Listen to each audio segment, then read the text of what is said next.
Madame la vice-secrétaire générale de l'Organisation des Nations Unies, Mesdames et Messieurs les ministres, Mesdames et Messieurs les chefs des agences du système des Nations Unies, Excellences, Mesdames et Messieurs, je suis très heureux de vous accueillir à Rabat au siège du ministère des Affaires étrangères pour cette importante conférence de haut niveau dédiée aux solutions pour faire face aux défis de développement des pays à revenus intermédiaires dans un monde en mutation.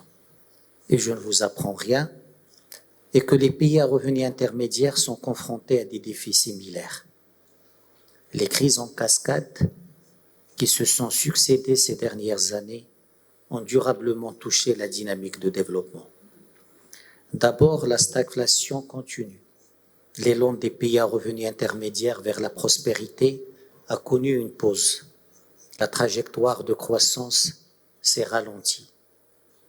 Ce palier que certains décrivent comme le piège du revenu intermédiaire reflète les défis structurels auxquels nous sommes confrontés dans la mutation de nos économies pour passer d'un modèle dépendant de la main-d'œuvre peu coûteuse à un autre modèle propulsé par l'innovation et l'amélioration de la productivité.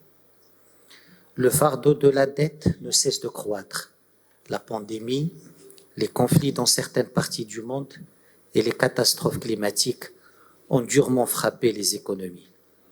S'en est suivi une baisse des financements, une dépréciation monétaire et une pression croissante sur les paiements, entraînant mécaniquement une recrudescence de la dette publique. Limiter l'accès de ces pays aux sources de financement revient à les pénaliser pour leur succès, et que les pays à revenus intermédiaires constituent le véritable baromètre de l'état du développement durable dans le monde.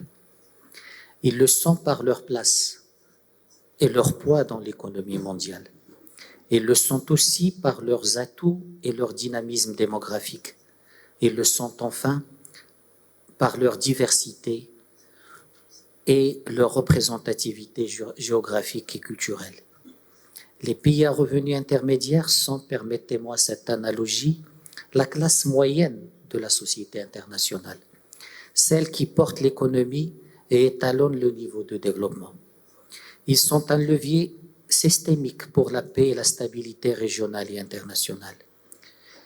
C'est au sein des pays à revenus intermédiaires que nous observons quelques-unes des plus belles success stories économiques et sociétales. Excellencies, it's clear we live in a very unequal world. The last couple of years, marked by crises, have made us understand the extent, the consequences and perversity of global asymmetries. It's my pleasure to have a few words with you, just coming out of the opening of the conference on middle-income countries.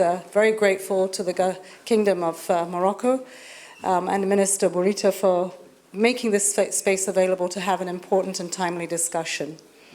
As you know, the big issues are the middle-income countries being the missing middle.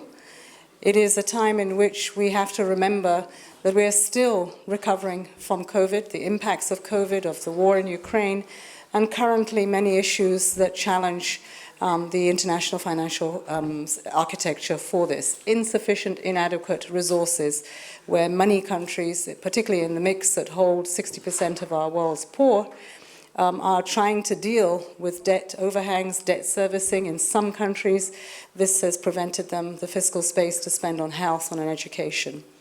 The big development issues for middle-income countries all revolve around a lot of infrastructure, bringing in people, jobs, the green transitions, energy, food systems, the digital economy, which of course is the future now. So these discussions are important to take back, in particular this year, where we have the Summit of the Future, where we will address the international financial architecture.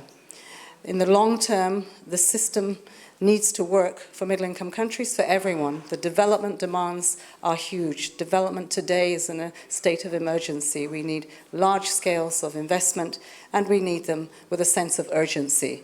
financial systems do not open up to make that possible for many countries.